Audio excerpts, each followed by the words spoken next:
கர்த்தருடைய நாமம் மகிமைப்படுவதாக. கிறிஸ்துவுக்குள் அன்பானவர்களே, இந்த நாளிலும் ஆரோக்கிய வார்த்தை ஒன்றை நாம் கேட்போம். உபாகமம் 5வது அதிகாரம் 33ஆம் வசனம் இப்படி சொல்லுகிறது: நீங்கள் சுதந்தரிக்கும் தேசத்திலே பிழைத்து சுகித்து நீடித்திருக்கும்படி உங்கள் தேவனாகிய கர்த்தர் உங்களுக்கு விதித்த வழிகள் எல்லாவற்றிலும் நடக்க கடவீர்கள்.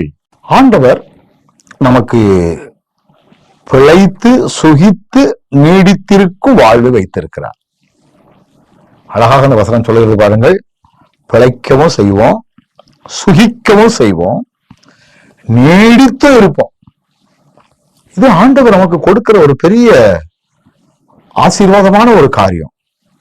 ஆனா இதெல்லாம் நம்ம செய்யணும் அப்படின்னா, இதெல்லாம் நம்ம பெற்றுக்கொள்ளணும் அப்படின்னா, இதெல்லாம் நம்ம சுதந்திரிக்கணும் அப்படின்னா, இதெல்லாம் நம்ம அனுபவிக்கணும் அப்படின்னா ஒரே ஒரு காரியம் செய்யணும். ஆண்டவர் நமக்கு விதித்த வழிகள் எல்லாவற்றிலும் நடக்க கடவீர்கள். கர்த்தர் நமக்கு கொடுத்த கட்டளைகளுக்கு நம்ம கீழ்ப்படியணும். கீழ்ப்படிய சொன்ன காரியங்களுக்கு நம்ம கீழ்ப்படிந்தாலே போதும். ஆண்டவர் நாம் தங்கியிருக்கக்கூடிய தேசத்திலே ஒரு பிழைப்பை தருவார், சுகித்திருத்தலை தருவார், நீடித்திருக்க பண்ணக்கூடிய கிருபைகளை தருவார். எவ்வளவு பெரிய பாக்கியம் அது!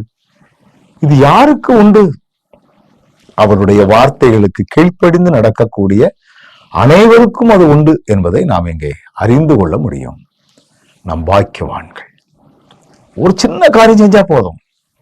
ஒவ்வொரு நாளும் வேதங்களை வாசிக்கும் பொழுதெல்லாம், ஆண்டவரே, நான் கீழ்ப்படிய வேண்டிய காரியங்களை நீர் எனக்கு காட்டும், கீழ்ப்படிய வேண்டியவற்றை நீர் எனக்கு உணர்த்தும் அப்படிங்கிற ஒரு சிந்தையோடு கூட நம்ம செயல்பட்டால், ஆண்டவர் நிச்சயமாகவே அந்த ஒரு சின்ன காரியம் நம்ம செய்யும் பொழுது மற்ற எல்லாம் தானா நமக்கு வரக்கூடிய வாய்ப்புகள் உண்டு.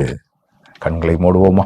நல்ல ஆண்டவரே, உமக்கு, உம்முடைய வார்த்தைகளுக்கு, நீர் விதித்த கட்டளைகளுக்கு, நீர் சொன்ன பாதைகளுக்கு நாங்கள் கீழ்ப்படியும் பொழுது நீர் எங்கள் வாழ்வை வித்தியாசமாய் ஆசீர்வதிக்கிறீர். அப்படி செய்ய போற தயவிற்காக நன்றி. இயேசுவின் நாமத்தில் ஜெபிக்கிறோம் நல்ல பிதாவே, ஆமென்.